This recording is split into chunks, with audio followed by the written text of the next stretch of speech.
What up, world? It's your boy Amp Dog with another episode of Politickin. Want to thank everybody for tuning in, showing your love, and make sure y'all hit that like, share, and subscribe button and tell a friend to tell a friend. Big Amp Dog said, "What's the deal?" What up, world? It's your boy Amp Dog back with another episode of Politickin. Want to thank everybody for tuning in, showing your love, and make sure you tell a friend to tell a friend. Big Amp Dog said, "What's the deal?"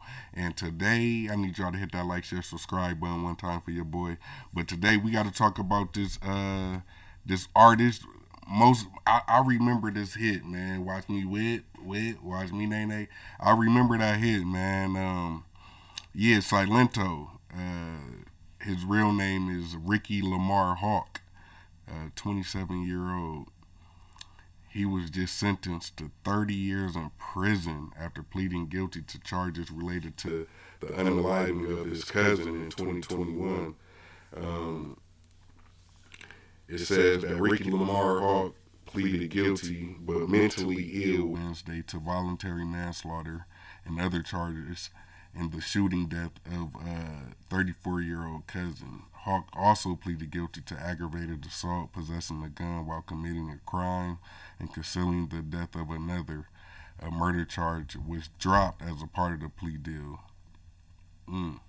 So he was probably more than likely facing life without the possibility and just took the plea and got 30 years, He'll be out around 60, 70, something like that. In the early morning hours of January 21st, 2021, the DeKalb County Police Department found Hawk's cousin, Frederick Ross III, suffering from multiple gunshot wounds with 10 bullet casings found near his body. He was pronounced deceased at the scene. Security camera footage from a nearby home showed a white BMW SUV fleeing the area minutes after the gunfire. Officers were able to confirm that the vehicle was the same one that Hawk used to pick up Rooks, according to the DeKalb County District Attorney's Office. Hawk was taken into custody February 1st, 2021, and during an interview with investigators, he admitted to the shooting. Ballistic testing matched the bullet casings to a gun that Hawk had when he was actually arrested, so he still had the murder weapon on him when he got arrested. Rick's brother and sister told DeKalb County Superior Court Judge Courtney L. Johnson before sentencing that Hawk should have gotten a longer sentence. That's understandable. It's the family, and that's just the media family, because you got brothers and sisters, your siblings, and then you got cousins, you know what I mean? Typically, the siblings gonna rock with each other before they pick a side of going with the cousin so it makes sense that, yeah, they want him held more accountable, you know what I mean? The rapper was a high school junior in suburban Atlanta 2015 when he released Watch Me Whip, Watch Me Nay Nay. And it skyrocketed, basically. It was one of them one-hit wonders. I ain't heard from him since. They say he made multiple other albums, but he actually spoke in the interview about how he struggled with depression and had grown up in a family where he witnessed mental illness and violence. So I don't know if that's what got him such a light deal. Maybe because they seen certain things that he may have, showed or really it seemed like it's documented. So long as he got the documentation and showed that he's been struggling with it, maybe that's what it was. But at the end of the day, we all know the prosecution, they want a conviction regardless if you get the max that they trying to charge you with or if you just take a quick 30, you know what I mean, to where that's just how it is. A win is a win for them, He was quoted in 2019 saying he's been fighting demons his whole life. He said depression doesn't leave you when you become famous. It just adds more pressure.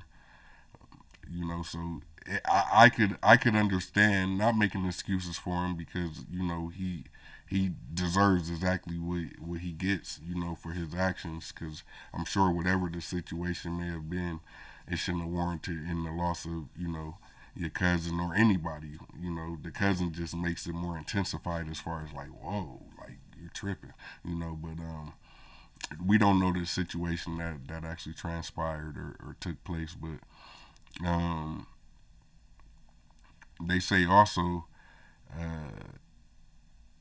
Chanel Hudson, his publicist Chanel Hudson, has said he had tried to kill himself in 2020. In August 2020, they say he was arrested in Santa Ana, California on a domestic violence charge. The next day, the Los Angeles Police Department charged him with assault with a deadly weapon after witnesses said he entered a home where he didn't know anyone, looking for his girlfriend, and swung a hatchet at two people before he was disarmed. So, yeah, we ain't making no excuses. At the end of the day, from what it seemed like to me, it could be anything. Literally, it could be anything that seemed to been able to trigger him and have him set off. Now, did any of his people close to him, did they call him out on it? Did they try to help him seek help or anything like that? That's yet to be known. I just thought it was interesting because I do remember that song. You know, I remember my kids singing that song and things like that. To where, yeah, you know, it was a popular one hit wonder. You know, but then this is just one of them episodes I want to do where, you know, it's a one hit wonder. Where are they now? Type things, you know, but we see what's going on with him.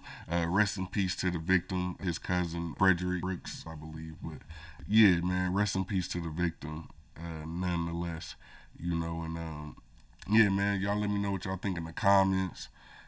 Do y'all feel like we need to, you know, hold more people accountable? Do we need to seek help? Like, do we need to popularize get help? Get help. Ain't nothing wrong with getting help. I think we should popularize that to where stop trying to be the toughest one in the room or the world, because you know it's a lot of personalities on the internet that, you know, they move and act like, you know, they're the largest, the biggest, the largest in the world when it comes to you can't touch me, I ain't scared of nobody. Look, man, we all human. I don't care if you ain't scared. Like, I'm not scared of no human, right? But at the end of the day, I'm not gonna just be walking around like nothing can happen to me, you know. So at the end of the day, I just think that this is a big thing that we need to talk about as far as mental health. And this is gonna lead right into the next video we're gonna drop right after this, which is Antonio Brown. We got to talk about that as well. So, man, y'all let me know what y'all think in the comments. Hit the like, share, subscribe button. Tell a friend and tell a friend. Big Amp Dog said, what's the deal? Peace. What up, world? It's your boy Amp Dog with another episode of Politickin. Want to thank everybody for tuning in, showing your love. And make sure y'all hit that like, share, and subscribe button and tell a friend. Big Amp Dog said, what's the deal?